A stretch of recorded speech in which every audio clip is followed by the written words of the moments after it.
Je suis Marie-Claire Kakpotia-Moraldo. Je suis la directrice fondatrice de l'association Les Orchidées Rouges. L'association Les Orchidées Rouges est une structure qui lutte pour l'éradication des mutilations sexuelles féminines, du mariage forcé et de toutes les violences faites aux femmes et aux filles.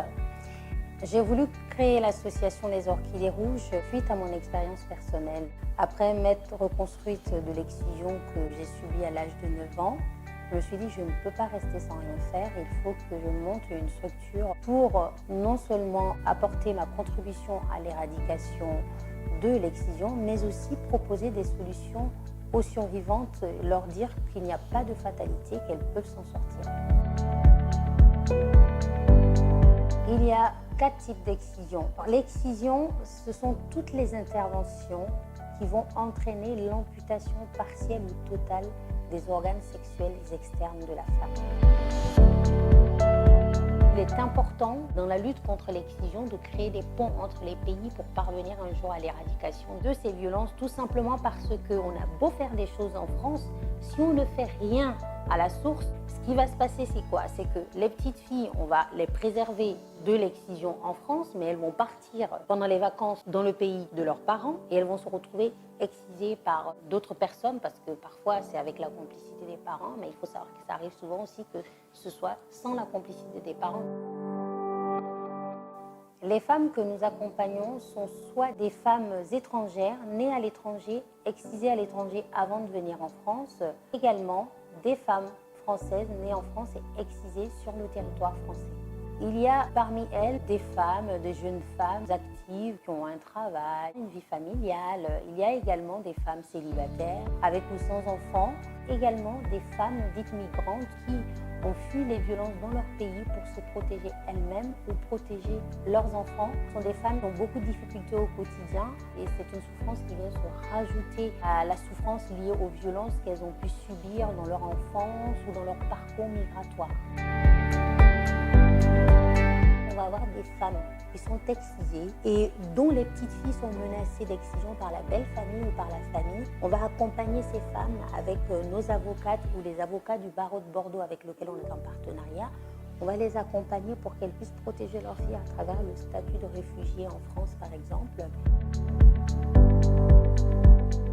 Une équipe de 25 professionnels du médical, des gynécologues, une sage-femme, une médecin généraliste, des professionnels du paramédical, ostéopathes, réflexologues, des psychologues, une sexologue, une art-thérapeute qui va utiliser le chant, l'écriture, les arts plastiques ou le théâtre pour permettre aux femmes de se reconstruire, prendre confiance en elles et activer leurs ressources personnelles.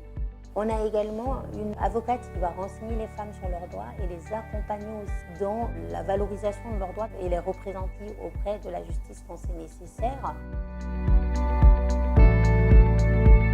Nous avons pu mettre en place un réseau de partenaires, notamment le CHU de Bordeaux, dont le service maternité, le service gynécologique ou le service de la PAS nous orientent des femmes. Aussi les centres d'accueil des demandeurs d'asile qui nous orientent souvent des femmes. Ça arrive aussi qu'il y ait un temps d'échange sur les réseaux sociaux où elles nous questionnent sur certaines choses avant de venir nous voir. Ça arrive même parfois qu'elles nous disent que c'est pour leurs copines et au final c'est pour elles-mêmes, mais elles avaient besoin de sonder avant de venir. On a également le bouche à oreille des femmes qu'on a accompagnées ou qu'on accompagne qui parlent de nous à leurs amis. Il arrive souvent que des femmes qui assistent à nos événements viennent nous voir après pour nous faire part des violences qu'elles ont pu subir. Pour la première fois, elle sera reçue par l'infirmière qui va recueillir sa parole, comprendre ce qu'elle attend de nous, lui présenter notre structure et ensuite lui demander s'il est d'accord pour intégrer un parcours d'accompagnement chez nous. Ça permet de mettre les femmes vraiment dans un cocon où elles se reconstruisent sereinement, elles se sentent soutenues. Dans un parcours type, la femme va pouvoir avoir un suivi psychologique et au bout de 4-5 séances, avoir en parallèle un suivi sexologique. Et ensuite, elle pourra par exemple participer à des groupes de parole, participer à des ateliers thérapeutiques comme l'art-thérapie ou la danse-thérapie en individuel et ou en collectif, parce que les deux possibilités se font ici. Il y a autant de parcours que de femmes parce que les histoires sont différentes. On a des parcours qui sont personnalisés et co-construits avec les femmes parce qu'elles ont subi beaucoup de choses qu'elles n'ont pas choisies dans leur vie. La finalité chez nous, c'est de permettre à la femme de prendre le lead sur sa vie, c'est-à-dire le renforcement de l'estime qu'elles ont d'elles-mêmes, le renforcement de la confiance qu'elles ont en elles-mêmes pour pouvoir ensuite déployer leurs ailes et être libres, être réparées aussi de cette excision mentale dont elles sont victimes depuis qu'elles sont enfants. C'est gratuit pour tout le monde, y compris pour les femmes qui n'ont pas de couverture sociale ni de couverture de santé. Nous allons continuer à développer nos ateliers d'art-thérapie, de danse-thérapie et l'accompagnement socio-esthétique. Nous allons également mettre en place des cafés juridiques pour renseigner les femmes sur leurs droits et perpétuer notre projet Sexualité tout un art. Je suis vraiment très fière d'avoir pu concrétiser cette initiative. Ce n'était pas du tout gagné au départ. Tant que votre cœur vous guide et que vous sentez que c'est la bonne décision, il faut y aller. C'est parce que je ne suis pas médecin, c'est parce que je suis femme et noire que je vais y arriver, je ne veux pas lâcher. Mais j'avais un allié avec moi, c'était mon intuition et ma volonté d'aller jusqu'au bout.